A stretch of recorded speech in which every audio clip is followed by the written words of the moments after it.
Une ambition grandissante et un objectif bien fixé, faire fortune. Buongiorno à tutti, ici Red et aujourd'hui on se retrouve déjà pour la deuxième review de JoJo Lands. Ça fait déjà un mois depuis la dernière fois et ça passe vite mais bon on va pas s'en plaindre. Aujourd'hui on va parler du chapitre 2 de JoJo Lands qui se nomme Le japonais sur l'île d'Hawaï, qui comporte en tout 52 pages. Comme la dernière fois on va faire une courte partie résumée puis enchaîner sur une partie review et théorie et vous allez être choqués parce que quand même on a pas mal bossé.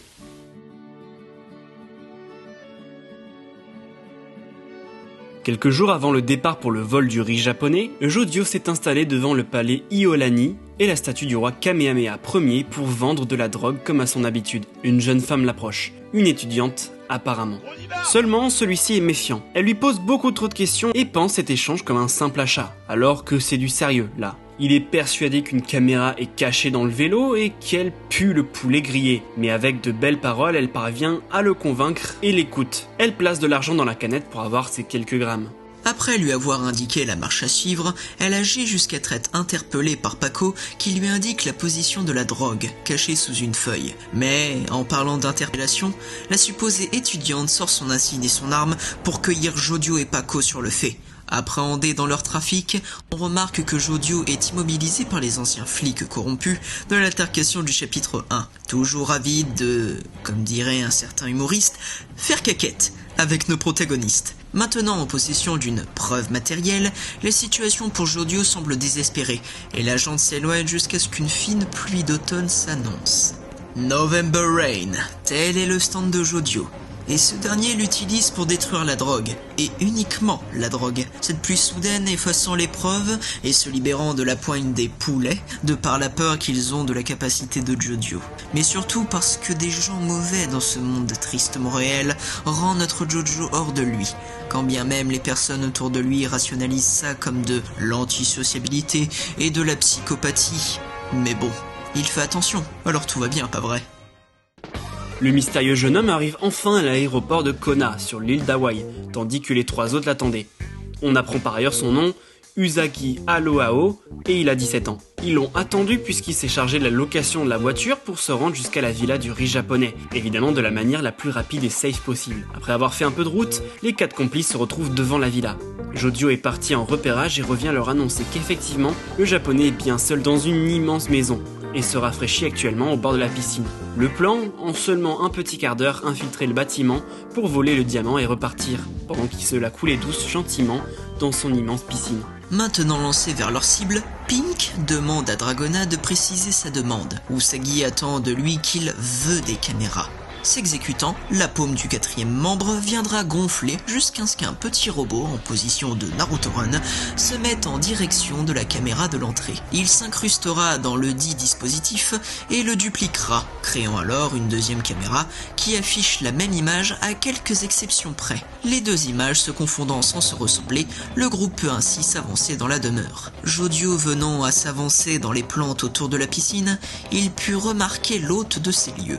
Un écrivain connu, plus précisément un mangaka, célèbre aux animés viraux, et le propriétaire de cette maison surdimensionnée. Le nom de la cible est Kishibe Rohan. Alors, il y a beaucoup d'éléments intéressants dans ce chapitre, mais moins que la dernière fois. On aurait aimé un peu plus de mise en place pour le vol du diamant, mais à la place, à la première moitié de chapitre, on a eu une situation qui se serait peut-être mieux intégrée dans le chapitre 1. Après ça, c'est mon avis, cette première moitié n'est pas non plus inutile pour autant, Mike vous l'expliquera bien mieux que je pourrais le faire. Mais au moins, on apprend que Jodio a un trouble de la personnalité antisociale. Abrégé en TPA ou TPAS, ce trouble est caractérisé par l'indifférence de l'individu concerné vis-à-vis de principes sociaux, des droits d'autrui ou carrément d'empathie envers d'autres individus. Et à vrai dire, la psychopathie ou sociopathie ne sont que deux manifestations du TPA avec leur spécificité. La ligne est très fine entre les deux, mais la psychopathie relève plus de comportements jugés comme criminels, avec un manque d'empathie générale et des personnes qui ont du mal à comprendre les conséquences de leurs actions. Tandis que la sociopathie s'apparente plus à un comportement antisocial qui peut être intentionnel ou non et où l'individu concerné manque de considération pour autrui sans pour autant être un psychopathe. J'espère que c'était compréhensible. Voilà, c'est compliqué de parler d'un sujet dans lequel on ne trempe pas d'habitude et je sais que je serai loin d'être exhaustif, pertinent et complet sur tout ce que représente le TPA. Pour ça, je vous recommande vivement la future review que fera Bizarre Sissi. C'est un étudiant en psychologie, donc à mon avis, il va bien compléter ma définition et va y apporter plein de précisions. J'ai hâte de voir ça. Cependant, nous, on va pouvoir revenir en arrière dans les chapitres pour voir un petit peu les éléments qui montrent que Jojo est bel et bien un psychopathe. C'est un détail que l'on avait raté dans la première review de Jojo Lands et que Sylvestre avait remarqué, et un grand bravo à lui. C'est le regard de Dragona quand Jojo utilise son November Rain pour attaquer les deux flics pourris. Était-ce une idée de mise en scène ou plutôt un moyen intelligent de représenter de façon discrète la menace que pourrait être Jojo? Sissi avait donné le point de vue de la dangerosité de November Rain, mais rappelons qu'un stand est manié, et si au final, elle était plus effrayée par le manieur. Et un détail est très avancé, qui a été avancé aussi par Sissi, Dragona semble achever le policier, non pas uniquement pour protéger son frère d'un tir incongru, mais pourquoi pas pour protéger le policier au final d'une torture qui aurait pu être encore plus grande. Même si au final c'est raté, Jojo va quand même rouer de coups le policier au sol, sous l'influence du pouvoir de November Rain. Et l'on voit très bien que Jojo n'en a que faire des conséquences de ses actes et qu'après il n'a aucun remords. Voyez ce regard qui glace le sang. On avait vu qu'il était vénère sur les planches d'avant, mais ici c'est tout autre chose, ça s'apparente vraiment au regard que pouvait avoir Johnny Joestar il y a plus d'une centaine d'années avant ça, même si ça n'est pas encore explicite, ce qui est nommé Dark Determination par la communauté, où le héros met de côté tout sens moral pour la poursuite de son but ultime. Johnny voulait absolument garder les parties du cadavre sain, ici Jojo voulait protéger son frère. Dans le manga, on a beaucoup de ces cases qui nous représentent le stress que subissent les personnages par une petite goutte de sueur, et on voit très bien que Dragona en a dans le premier chapitre. Seulement pour Jojo, il y en a à aucun moment. Il n'y a rien du tout, il sait parfaitement ce qu'il fait. Et en soi, le chapitre 2 nous confirme plus ou moins ce point de vue. Alors évidemment, en analysant bien, on le voit stressé, mais c'est qu'il est dans une position de faiblesse, où il n'a pas encore décidé d'agir à sa façon, surtout qu'il est encore surpris par la situation et l'efficacité de la DEA. Mais il y a un petit détail que vous avez dû rater dans ce chapitre, c'est le léger comportement antisocial de Jojo. A noter que le comportement antisocial est en fait quasiment la définition d'un psychopathe, soit un individu qui s'affranchit des normes sociales et agit pour son propre chef uniquement. Dans cette review, j'ai préféré séparer empathie et socialisation pour que ça soit plus clair dans la structure. Jojo réfléchit. C'est ce que je disais dans la première review, et ça va ne pas plaire à Eliola du tout, mais oui, Jojo est aussi réfléchi que Giorno, un autre gamin de 15 ans, gangster qui parvenait naturellement à gagner la confiance de tous via son charisme naturel et normal vu sa lignée. Jojo, lui, réfléchit. Prendre la distance par rapport aux autres. C'était déjà clair dans le premier chapitre où il préférait se faire un monologue intérieur en décrivant les réactions de Paco et Dragona plutôt que de les compléter avec la sienne. Et c'est encore confirmé dans le chapitre par ce subtil détail. Alors arrivé devant la villa du riz japonais, et on en reparlera dans la vidéo bien évidemment de ce bonhomme là, Jojo est parti en repérage pour démarrer leur plan de braquage en douce de la villa. Seulement il va souffler dans l'oreille de son frère toutes ses observations pour que celui-ci prenne la parole devant tout le monde. Un clin d'œil intéressant mais très vite contrasté par le fait que Jojo prend la parole juste après, une fois qu'on lui demande, et qui répond même aux questions. Cependant, on voit que ce comportement n'est pas poussé à l'extrême. Jojo répond quand on l'interpelle, donc il semble qu'il veuille parler que quand c'est nécessaire, et ça se rapproche un petit peu de Jotaro. Le début du chapitre 2 aurait pu commencer sur le début de l'opération que la fin du précédent chapitre laissait teaser, mais il n'en a été rien. À la place, nous avons eu le droit à une scène de Jojo et Paco travaillant comme à leurs habitudes en dealant du bullshit de sa mère. Mais mis à part nous montrer que le duo sont des amateurs dans le milieu en se faisant choper comme des bleus par la DEA, qu'apporte ce début de chapitre? Eh bien justement, la DEA. Nous pensons fortement que l'organisme de police, et plus précisément l'agent de sous couverture, jouera un rôle important dans le déroulé de la partie, pouvant être référé de manière indirecte au gouvernement américain dans SBR ou à la passionnée dans Golden Wind. Un groupe organisé d'individus face à nos protagonistes serait une recette efficace que connaît et maîtrise très bien Araki. Donc il est facile de voir ce schéma se mettre en place dans cette scène. Simplement introduire la DEA et notre agente pour de prochains chapitres. Il est aussi fait notion de nombreux détails secondaires dans cette introduction de chapitre, notamment le retour de nos shows du Sgegito, ou encore le fait que Jojo est potentiellement psychopathe et ou antisociable. Si ce diagnostic est là pour justifier les excès d'humeur de Jojo, et qui sous-entend, de manière maladroite, que tous les persos de Jojo sont des détraqués en vue des agissements de certains au fil des parties, cette notion de son antisociabilité n'a pour l'instant aucun but précis. À voir ce qu'Araki nous prévoit pour notre Jojo. Une des grandes nouveautés de ce chapitre, c'est l'avalanche de détails sur le petit nouveau du groupe. Usagi, ah bon Usagi, Son nom veut autant désigner un lapin qu'un lièvre. En recherchant sur internet le nom d'Uzagi, j'ai également trouvé la légende du lièvre dans la mythologie asiatique. Ami du renard et du singe, il n'aurait pas eu d'offrande pour le roi de toutes les divinités, qui apparaît sous les traits d'un vieillard et que l'on devine comme Dieu. Il se serait donc sacrifié pour donner de sa viande à Dieu, qui aurait exposé son corps à la lune afin que le sacrifice soit visible de tous. Est-ce bien choisi pour un manga où beaucoup de personnages meurent en se sacrifiant? Va-t-il lui aussi se sacrifier comme Dieu, représenté ici par Jodio de par son prénom? Ouais, on va sûrement beaucoup trop loin rien que pour le 2e chapitre. Mais c'est pas déconnant quand on sait que son nom de famille est Aloao, qui s'écrit Aloao, et qui est un chant traditionnel hawaïen dont le titre signifie Adieu à toi. Si ça, ce ne sont pas des détails qui prouvent que ce personnage va à un moment crever ou sacrifier, je comprends plus rien. Cependant, d'après les japonais, ce nom sonne bizarre, et ce qui pourrait laisser penser à une fausse identité, et donc peut-être une trahison un jour. Mais bon, on n'a pas trop de preuves, on n'en est pas encore là, quoique. Son stand se nomme The Mate Kudasai, et je crois que l'on a affaire à l'un des stands les moins pratiques de toute l'œuvre. Déjà, Mate Kudasai, ça veut dire patientez s'il vous plaît en japonais, et surtout c'est le nom d'un titre du groupe King Crimson, qui je vous rappelle dans JoJo, représente le diable. Ouais, j'avais juste envie de parler d'un personnage de Golden Wind, j'adore cette partie.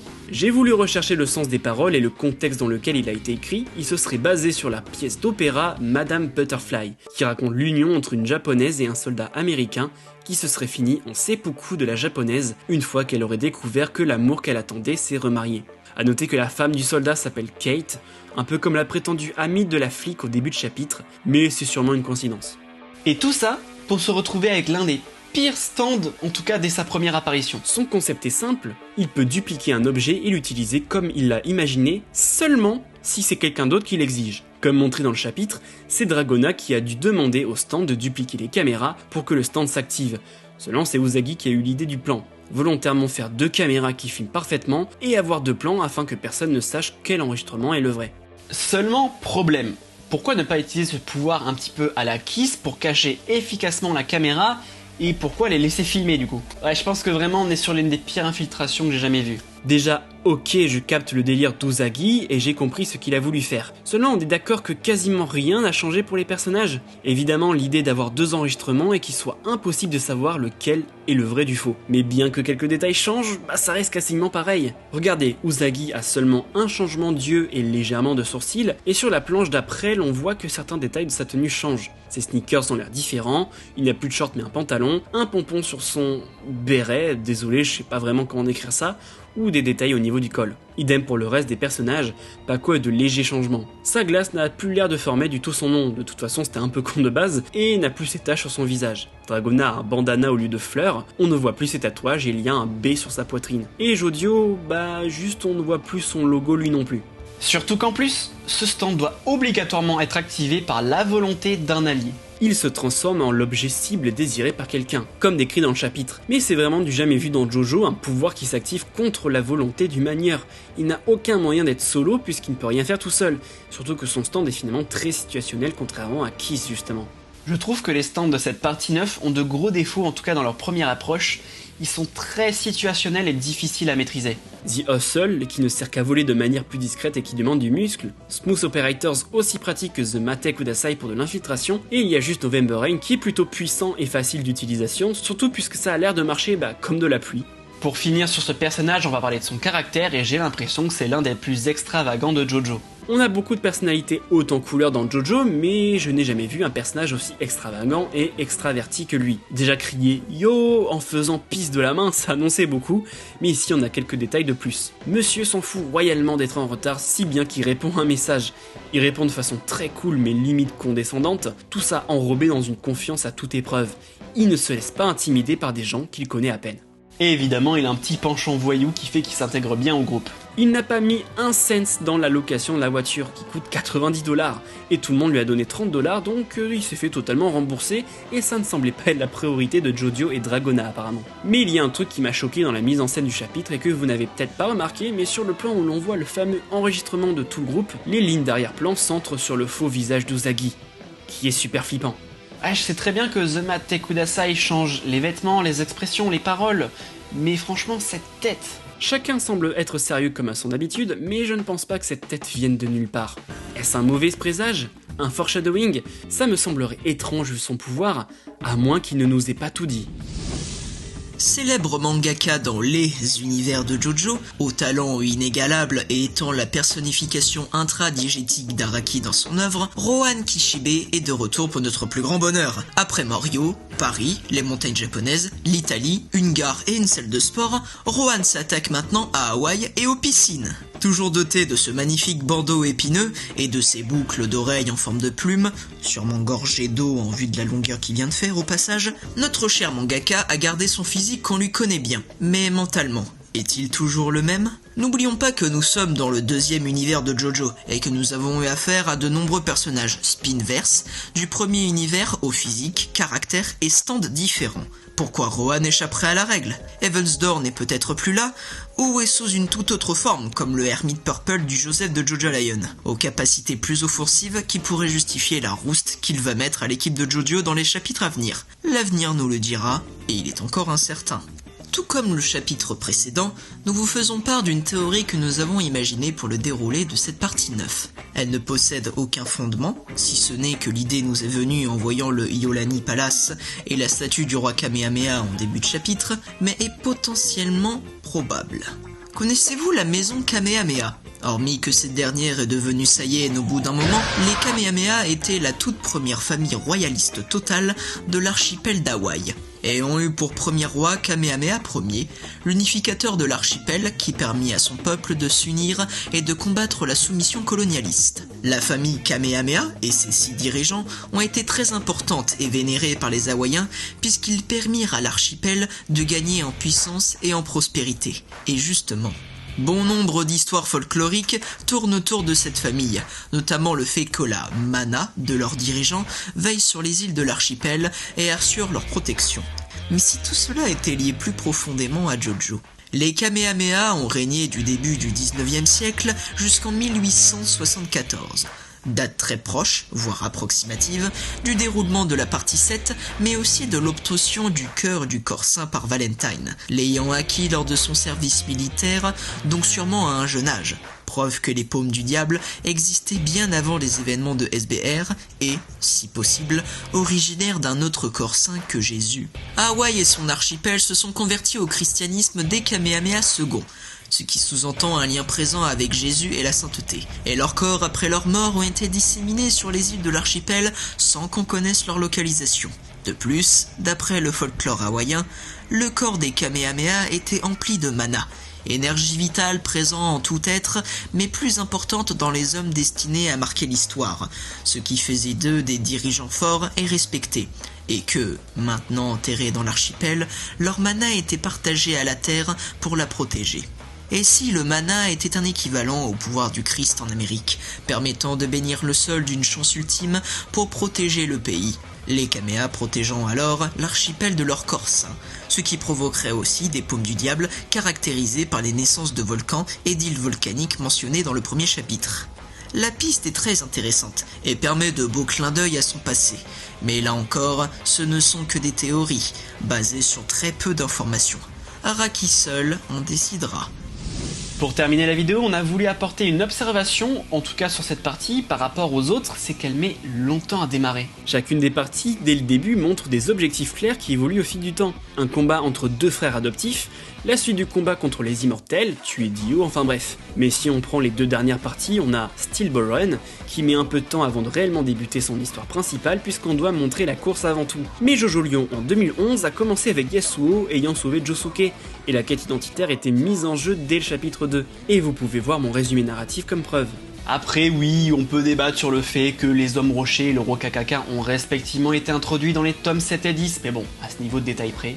Et le problème de Jojo Land, c'est qu'on n'arrive pas à s'imaginer comment ça va continuer. Tout ce qu'on sait, c'est que Jodio va devenir extrêmement riche et que Rohan les aurait rétamés malgré qu'ils soient 4. Bon, c'est sûr qu'un mec qui vole des portefeuilles avec ses muscles, des petits robots qui ont besoin d'un contact physique par les mains de la manieuse pour fonctionner, et un stand que le manieur ne peut même pas contrôler de lui-même, déjà ça réduit à du 1v1 Gare du Nord avec Jodio, et on imagine que Rohan a toujours son Evansdor et est aussi rapide que dans le Amonverse, bah Jodio avec sa pluie il va pas faire long feu. Et bien sûr, la quête du diamant ne va pas être éternelle, même si on sait que c'est l'histoire d'un mec qui va se faire de la thune. Pareil avant, Johnny a découvert la rotation qui lui a permis de se lever de son fauteuil roulant et c'était l'histoire de comment il allait s'allier avec Jairo Zeppeli et recommencer à marcher. Et ensuite la quête identitaire du Jojo principal qui ne sait même pas qui il est et est finalement devenu un Jojo malgré lui, clair, identifiable, mais ici on sait très bien que ce statu quo ne va pas être éternel. En tout cas, c'est moins excitant que le cadavre du Messie ou un fruit exotique aux propriétés exceptionnelles. Enfin bon, on est très loin de faire ce genre de conclusion hâtive avec seulement des observations, donc on va devoir attendre les prochains chapitres qui arrivent et ça se trouve ça va mettre tout le monde d'accord. Grazie mille et merci d'avoir suivi cette vidéo. Voilà, on s'est démené avec Mike pour sortir la meilleure review possible, c'est pour ça qu'on a mis un peu plus de temps, donc peut-être qu'à l'avenir on va devoir prendre peut-être quelques jours de plus comme celle-ci avant de pouvoir la publier à cause du montage et de l'écriture. Donc voilà, c'est pour vous proposer la meilleure vidéo possible et j'espère que ça vous a plu. On se retrouve le mois prochain pour le 3e chapitre de Jojo Lands et j'espère que là il va nous envoyer du pâté. Déjà ces 2 premiers chapitres étaient quand même extrêmement cool. Bref, suivez-moi sur les réseaux sociaux, abonnez-vous à ma chaîne. C'était Red Plus et Mike Damer.